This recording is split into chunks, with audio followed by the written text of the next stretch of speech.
저는 오늘 행정의 본령인 정책 수행 결정의 바탕이 되는 연구 용역에 대해 질문하고자 합니다. 제가 연구 용역에 착안한 이유는 이상할 정도로 연구 용역에 대해서는 무관심하거나 너그러운 분위기 때문입니다.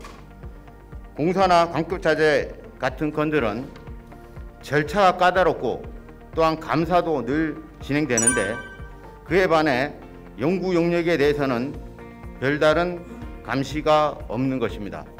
값비싼 명분 쌓기용으로 용역을 생각하는 게 아닌가, 그래서 깜깜이 용역이 만들어진다는 의혹이 생겼습니다. 2019년부터 지금까지 경상남도는 총 168억 여원을 들여 용역을 진행했지만 그중 42%의 용역 결과가 공개되지 않았습니다. 또 업체를 아름아름 구하는 수의계약 건수는 총 71건으로 37.8%에 달했습니다. 10건 중 4건 수의계약하고 결과는 미공개였습니다. 산업통상국장님, 답변석으로 좀 나와주시기 바랍니다. 네, 산업통상국에서 진행한 총 39건의 연구 용역 가운데 경남 테크노파크가 36건 용역을 진행하였습니다. 결과물 모두 재단 홈페이지에 탑재되어 있다고 해서 결과물을 보려고 재단 홈페이지에 접속했습니다. 그런데 홈페이지 어디에도 용역 결과는 없었고 결국 담당자가 경남 테크노파크 용역 모두 미공개라고 밝혀왔습니다. 이들 용역에 도민 세금이 23억 7,400만 원이 들어갔는데 그 용역 결과는 해당 부서 몇 명만 볼 수 있다고 합니다. 이게 법으로 반드시 공개하도록 한 이유가 있을 겁니다. 연구 용역의 공정성과 투명성, 책임성과 효율성 확보 차원이라고 저는 그렇게 생각을 합니다. 재난 상황이기 때문에 수의계약 가능 범위가 늘어난 걸로 알고 있는데 수의계약 같은 경우에도 지금 미공개 아닙니까? 19년부터 20년 사이에 TP가 진행한 용역 중 일부인데 말만 조금씩 다르고 엇비슷한 용역이 지금 다 올라와 있습니다. 사전 용역 이후에 필요에 따라서 추가 용역을 실시하는 경우가 있습니다. 해상풍력단지 대상지 해상교통현황 사전조사 용역을 19년도에 했습니다. 그리고 그 다음에 해상풍력단지 설계사업 안정성 확보 연구 용역을 이렇게 했습니다. 공개를 하지 않았기 때문에 이게 중복이 되는지 엇비슷한 용역인지 카피를 떠서 복사를 해서 보내는 용역인지 확인할 길이 없습니다. TP가 발표한 총 36건 용역 중 34건이 한 달 혹은 2달짜리 용역입니다. 한 달, 2달 사이 산업 생태계를 파악해서 결과물을 내고 중장기 정책 로드맵을 수립하겠다. 이거는 뭐가 맞지 않지 않느냐 이런 생각이 듭니다. 수소산업 생태계 조사 분석 용역 연구기간 한번 봐주십시오. 2021년 2월 22일 2021년 3월 8일 연구 용역 기간이 이 보름도 채 안 됩니다. 금액 또한 3,232만 6,180원. 이 적지 않은 금액입니다. 의원님이 지적하신 부분 용역비가 좀 잘못 책정되지 않았느냐, 그리고 기간도 고려해서 좀 심도 있게 해야 되지 않느냐, 그 부분에 대해서는 앞으로는 이런 일이 없도록 충분히 노력하도록 하겠습니다. 문화관광체육국장님 단상으로 답변석으로 나와주시기 바랍니다. 문화예술진흥원 쪽일 것 같은데 참여업체 수는 13곳, 금액으로는 총 6억 1,800만 원입니다. 그런데 그중 한 곳이 4건, 모두 1억 5,500만 원어치 용역을 수행했습니다. 이 업체를 찾아보니 울산 업체더라고요. 이공계 쪽 용역에 이력만 있는 업체가 과연 자격이 됐을까요?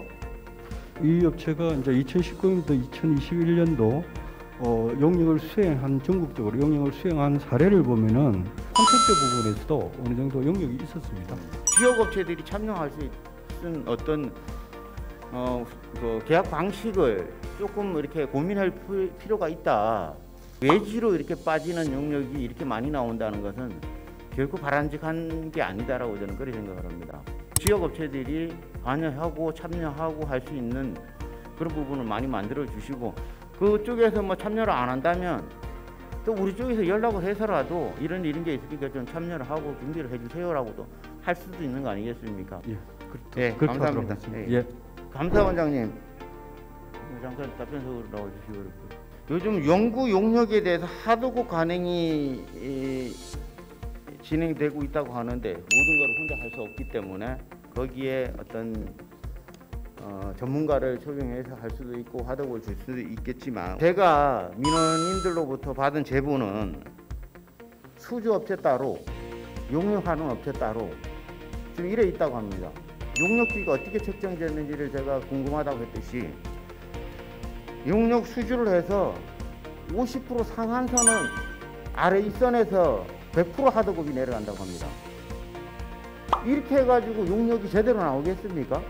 비슷한 용역을 가지고 와서 카피를 하든지 아니면 뺏기든지 그래갖고 책을 제본하고 몇 장만 만들어서 납품하는 이런 상황이 왕왕 발생이 됩니다. 용역이 얼마만큼 카피가 됐는지, 얼마만큼 남의 용역을 베껴서 들어왔는지 그런 것도 한번 확인해 볼 필요가 있다. 그런 부분에 대해서 혹시 뭐 감사하고 지적한 사항이 있습니까? 앞으로는 이제 그런 부분은 포함해가지고 여러 계약 부분의 적정성에 대해서도 중점적으로 감사를 추진할 계획입니다. 그 부분에 대해서 집중적으로 한번 관심 있게 들어봐 주시기를. 예, 위원님의 좋은 지적 앞으로 반영하겠습니다. 교육청 정책기획관님 답변석으로 나와주시기 바랍니다. 2019년부터 제출받아 2020년 8월 달까지 서면 자료로 받은 내용을 보면 78건 중에 무려 72건이 수의계약입니다. 78건 그 정책연구 용역 중에서 71%에 해당하는 55건이 2천만 원 이하 소액입니다. 그래서 수의계약이 좀 많은 것 같습니다. 많은 업체가 참여를 하고 우수한 업체와 계약을 한다면 질 좋은 용역이 나올 수 있다. 저는 그렇게 보거든요. 이게 어떤 특수 전공 용역도 아닌데 굳이 충청도, 서울, 세종, 부산, 김포, 공주 이런 쪽으로 이게 수의계약을 보내는 이유가 대체 뭔지를 저는 모르겠습니다.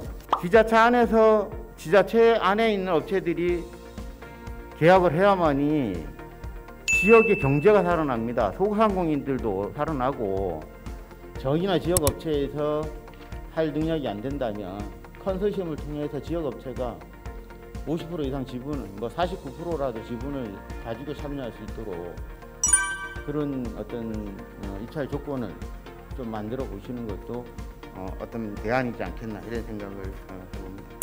예, 그 부분에 대해서는 검토를 한번 해보겠습니다. 행정국장님 앞으로 답변석으로 한번 나와주시기 바랍니다.